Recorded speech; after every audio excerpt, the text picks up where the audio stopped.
क्या भोजन आपको अशुद्ध करता है? यीशु मसीह का चौंका देने वाला उत्तर। मत्ती 22:35। मेरे प्रिय भाइयों और बहनों, अगर मैं आपसे पूछूं, क्या भोजन मनुष्य को परमेश्वर की नजरों में अशुद्ध कर देता है? बहुत से लोग कहेंगे हाँ। लेकिन प्रभु यीशु मसीह ने एक ऐसा उत्तर दिया जिसने उस समय के धार्मिक लोगों की सोच को हिला दिया। उन्होंने कहा, जो मुंह में जाता है वह मनुष्य को अशुद्ध नहीं करता, परंतु जो मुंह से निकलता है वही मनुष्य को अशुद्ध करता है। क्या इसका मतलब यह है कि अब हम कुछ भी खा सकते हैं, या यीशु किसी और गहरे सत्य की ओर हमारा ध्यान ले जा रहे थे? आइए परमेश्वर के वचन से इसे समझते हैं। जब यीशु ने यह बात कही, तब फरीसी और शास्त्री अपने बुजुर्गों की परंपराओं को बहुत महत्व देते थे। वे शिकायत कर रहे थे कि यीशु के चेलन से पहले हाथ धोने की परंपरा का पालन नहीं करते। तब यीशु ने लोगों को सिखाया कि परमेश्वर की दृष्टि में केवल बाहरी रीति रिवाज ही सबसे महत्वपूर्ण नहीं है। उन्होंने मनुष्य के हृदय की ओर ध्यान दिलाया।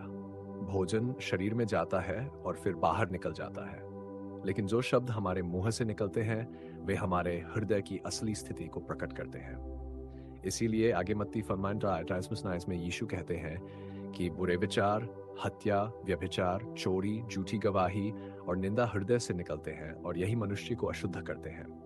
ध्यान दीजिए, यीशु यहाँ हृदय की शुद्धता सिखा रहे हैं। वे बता रहे हैं कि पाप की जड़ बाहर नहीं बल्कि मनुष्य के भीतर है। इसलिए हमें अपने आप से पूछना चाहिए, क्या मेरे शब्द लोगों को चंगा करते हैं या घायल करते हैं? क्या मेरे मुंह से धन्यवाद निकलता है या शिकायत?